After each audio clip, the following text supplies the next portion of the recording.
Hey guys, what's going on? My name is Chris Jaquez, and this is Your Best Life Defined. Hey, let's go ahead and get right into this. So, you know what? I've started this thing, and I've been making noise for some time on social media, and I think it's really time for me to explain myself and get real with what's been happening and what I'm doing here. So, let's go ahead and start by talking a little bit about me. So, I used to be an asshole.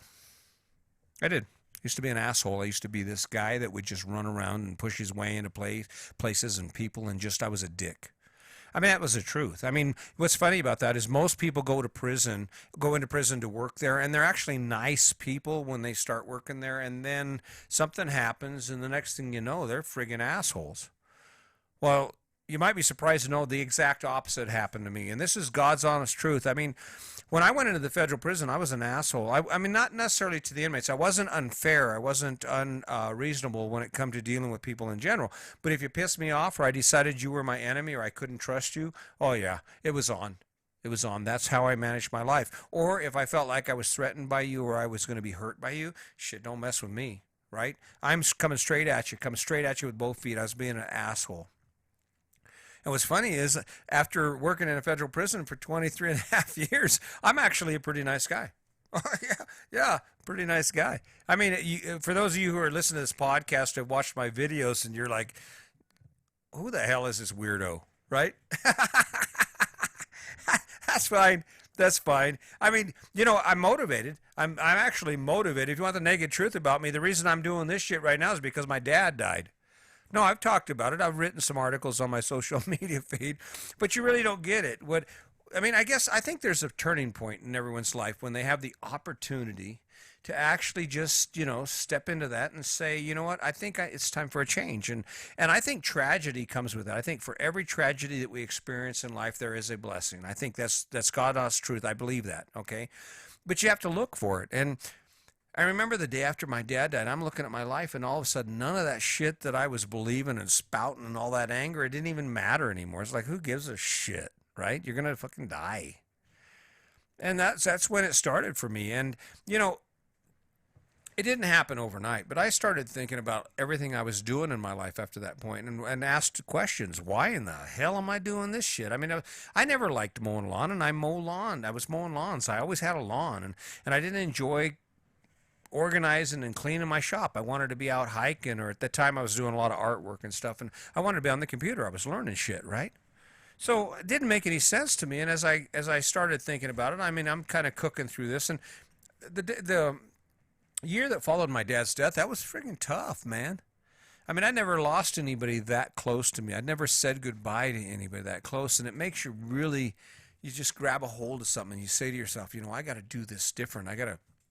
I don't know, maybe it doesn't happen for everybody, but it happened for me. So I'm sitting there and I'm trying to grind through this, and I remember my poor wife, she's actually out pulling weeds and trying to keep up on the acre and a quarter we had, and I'm just like, I'm doing the bare minimum. I'm mowing the lawn, and this is a story that my wife kind of hates. She likes, because she says it sounds like maybe I'm saying that owning a lawn or that American way, the American dream is a bad thing, and that's not at all what I'm saying. All I'm saying is that for me, I'm out there mowing this lawn, and I'm mowing the lawn, and I'm thinking about all the shit I would rather be doing.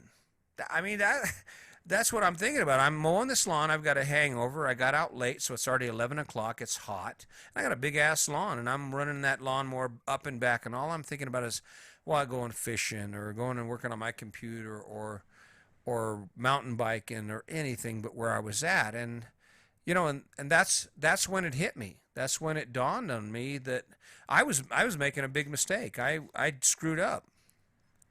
Because when I was a kid, everything that I did was around having fun and things that inspired me and I enjoyed. Granted, some of those things weren't really good. I don't think drinking a case of Colt 45 and a bottle of Pancho Villa tequila with your friends on the weekends was like good for us. But I mean, it was fun. I mean, we had we had a great time, built a lot of memories. And then all of a sudden I grew up, and here I am grinding it. I'm grinding it out, and I'm thinking to myself, God, how did that happen? And then my dad died, and I said, I'm changing something. And, working with guys in prison, you watch these movies and you watch the news, and you think everybody in prison are terrible. That's not true. A lot of some great guys in prison that just they just didn't have anybody say, hey, listen, knock it off and just get busy with your life, or just give you some guidance. You know, I still mentor guys in prison because of that. But when you think about it, they changed my life because I went from the angry guy in prison to the happy guy out of prison. In fact, I got so excited about what I was doing with inmates in prison that's why part of the reason I'm here. I look around. Didn't you see it? Go in the grocery store. You can lie. I mean, I don't know. Be honest with yourself. I mean, people lie about it all the time. I'm happy. Oh, yeah, my life's great. I'm happy. And then they go home and they've got a stack of bills on the counter and they're afraid to open them because they know they don't have enough money to pay them. And now, I mean, we're in COVID-19, right? I'm doing a podcast in the middle of COVID-19 talking about how much struggle we have. Probably don't want to hear that, right? But it's the truth, and the truth is that we have to find a way to get past this and to work through it. And I don't hear anybody talking about it. I mean, who do you know that's telling you, okay, maybe you should do this and maybe you should do that? I don't want anything from you, but the thing about it is what I learned when my dad dies is the only thing that matters is the impact you have on the lives of those around you. Doesn't matter how much money you have, what your name is, how big your house is. No one cares. And that's the truth. No one freaking cares. No one cares if I'm doing the podcast unless it'll change your life. People want to be entertained. I don't know if this is entertaining or not, but I'm being honest with you. I'm going to tell you what, because here's the deal. You want to hear some funny shit? A guy who loves fishing spends $300,000 on a house that's not on the water. What the hell sense does that make? A girl who loves spending her afternoons walking around in high dollar stores buying shit for themselves spends $300,000 on a house that she doesn't have the time to clean. I mean, that's the craziness that's going on. This is not. I'm not Dave Ramsey. All right, I'm not fucking Dave. I mean, I like Dave Ramsey. Dave Ramsey's a rock star. He's a long list of people who've mentored me and got me to where I'm debt free. But I'm just going to tell you, if you're spending all your money on a bunch of shit that doesn't bring you the same feeling you get when you jump on the throttle of a friggin' speedboat with someone on the skis behind you, then you're making a mistake. You missed it. I mean, that's where my wife and I are at right now. Yeah.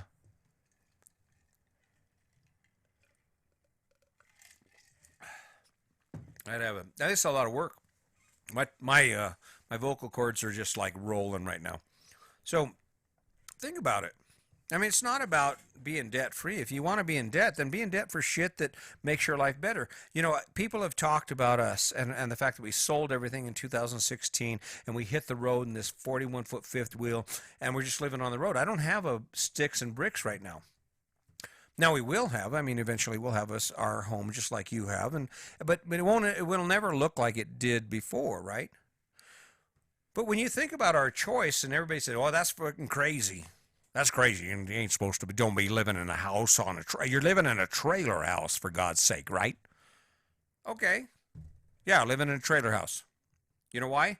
Because trailer houses have wheels and you can pull trailer houses along with you so you don't have to stay in some creepy ass hotel with bed bugs or in some Airbnb with some guy with his mounted cameras in your room. I mean, I'm just saying. I mean, this isn't my luxury apartment that I want you to be all friggin' impressed with because I pull it down the highway. This is the launch pad for my life.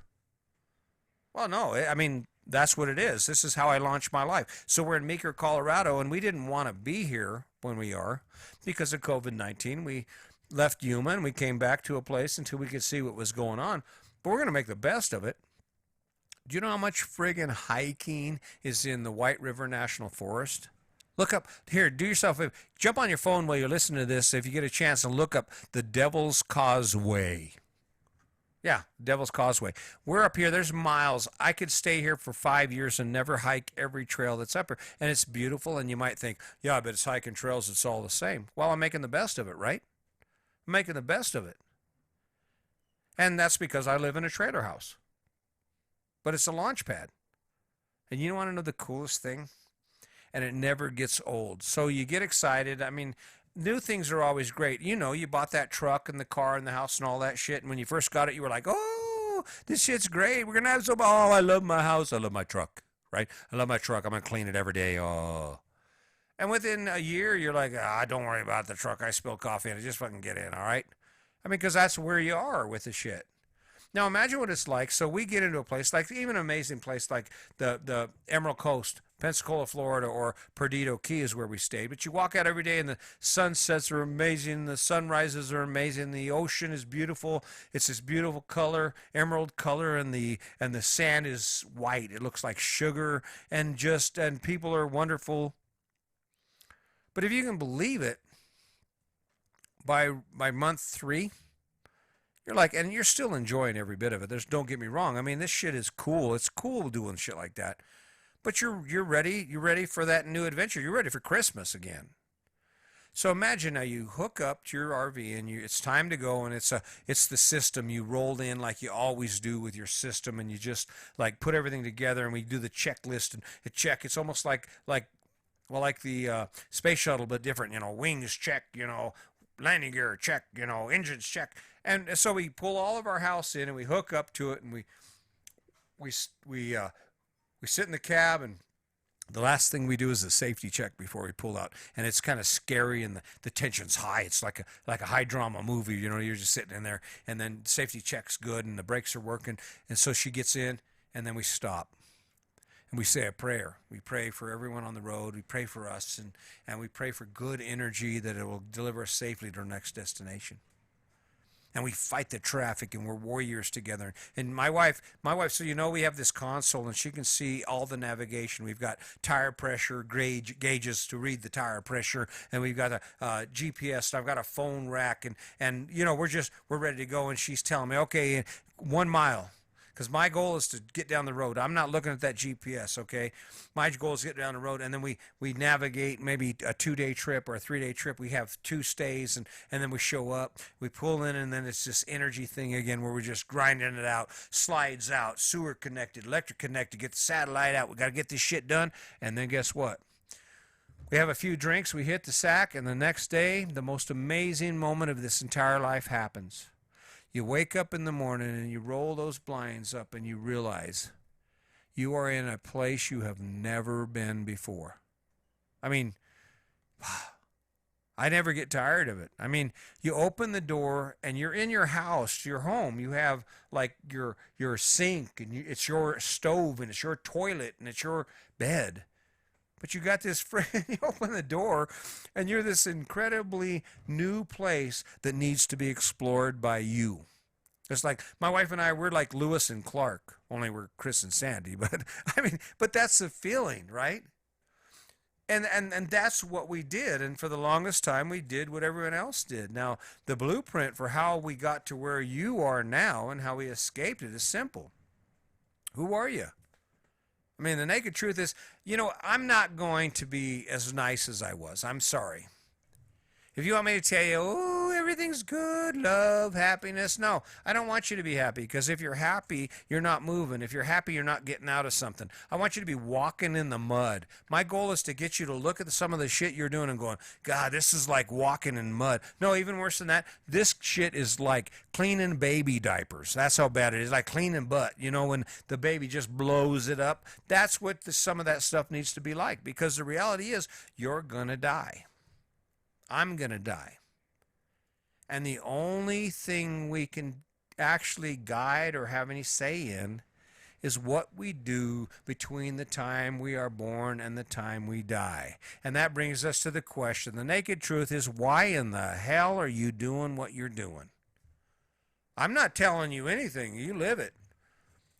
But making sure the reason's good enough, for God's sake. I mean, and if you think I'm the king of happiness and success, and if I don't keep myself in check,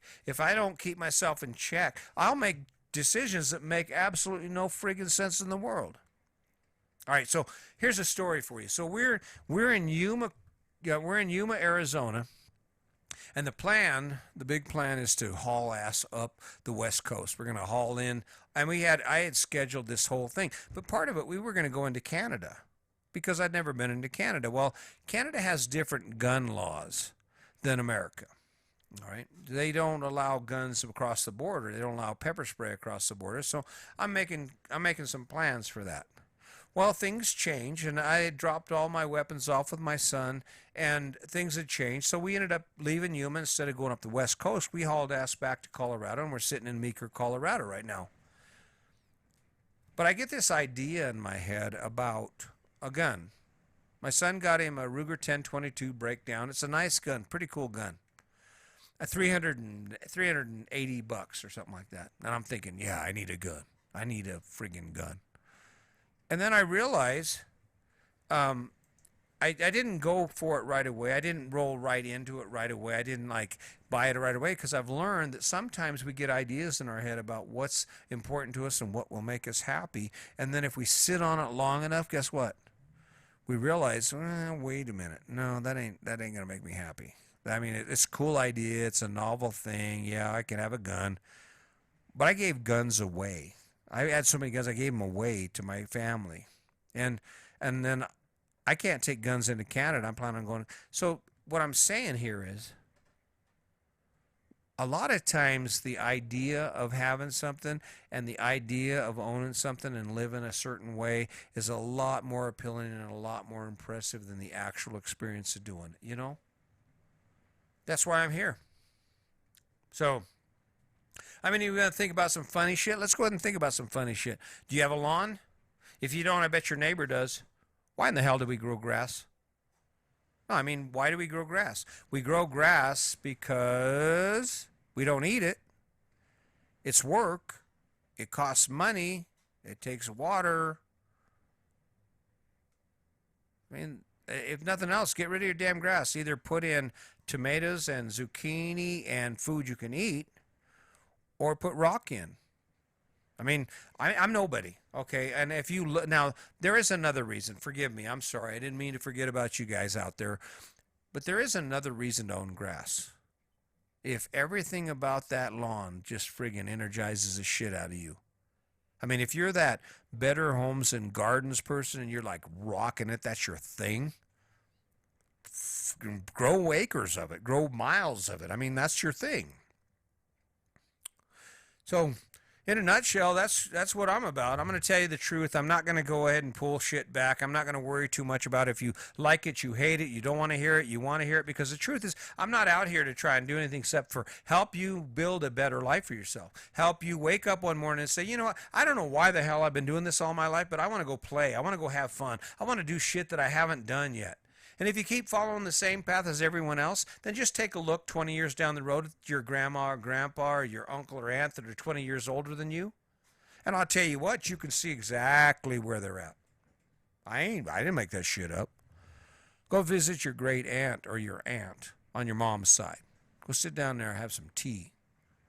And you're going to find out they woke up every day, they had a job, they had a mortgage, they had bills, they worked their asses off, and when they got to be 65, 68, 70, it all stopped. They didn't have the energy to do any of the shit they wanted to do, and now. That's the rule.